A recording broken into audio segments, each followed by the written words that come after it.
அனைவருக்கும் வணக்கம்.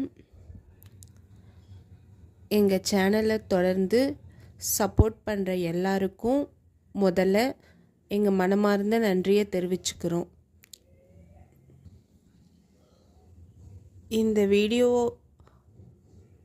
திருச்செந்தூர் முருகனை பற்றின ஒரு சின்ன பதிவு. அதாவது திருச்செந்தூர் முருகரை வழிபடுற வழிமுறை பற்றி தான் நான் சொல்ல போகிறேன். இதை பற்றின ஃபுல் டீட்டெயில் எங்கள் சேனலில் நாங்கள் ஆல்ரெடி சூரசம்ஹாரங்கிற பேரில் பார்ட் 1 பார்ட் 2ன்னு அப்லோட் பண்ணியிருக்கோம்.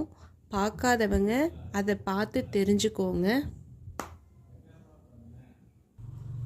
வாங்க வீடியோக்குள்ளே போகலாம். திருச்செந்தூர் முருகனை வழிபட வேண்டிய வழிமுறையை தான் நான் இப்போ உங்ககிட்ட சொல்ல போகிறேன்.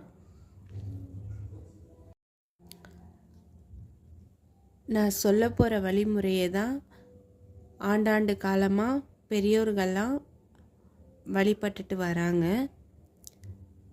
சில பேர் தெரியாதவங்க இந்த வழிமுறையை பின்பற்றுங்க. திருச்செந்தூர் போனீங்கன்னா கண்டிப்பாக முதல்ல அங்கே உள்ள நாளிக்கிணத்துல குளிக்கணும். அந்த நாளிக்கிணத்துல உள்ள தீர்த்தத்தின் பெயர் கந்த புஷ்பகரணி தீர்த்தம். அடுத்து பார்த்திங்கன்னா அங்கு உள்ள கடலில் குளிக்கணும். அந்த கடல் 24 தீர்த்தத்தால் ஆனது. இதில் குளிக்கிறதுனால உங்கள் கர்ம வினைகள் அனைத்தும் நீங்கும். அடுத்து பார்த்திங்கன்னா இந்த கடலில் குளிச்சுட்டு இத்திருக்கோவிலை நிறுவிய மூவர் சமாதி கோவிலுக்கு பக்கத்திலேயே அமைஞ்சிருக்கு. அங்கே போய் அந்த 3 சித்தர்களை நீங்கள் தரிசிக்கணும். அந்த 3 சித்தர்களின் பெயர் என்னென்னு பார்த்தீங்கன்னா மௌன சுவாமி, காசி சுவாமி, ஆறுமுக சுவாமி.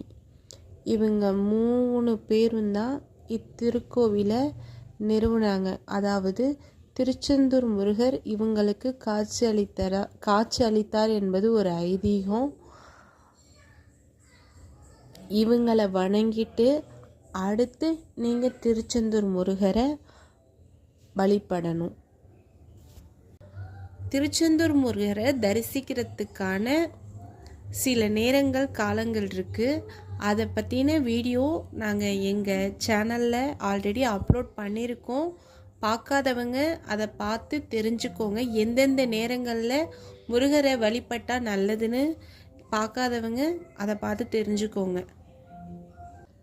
நாங்கள் சொன்ன போல் திருச்செந்தூர் முருகரை நீங்கள் வழிபட்டு வாங்க.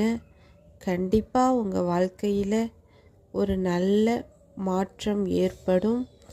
எல்லாம் அல்ல அந்த முருகப்பெருமான் அனைத்தையும் செய்து தருவார். வெற்றிவேல் முருகனுக்கு அரோகரா.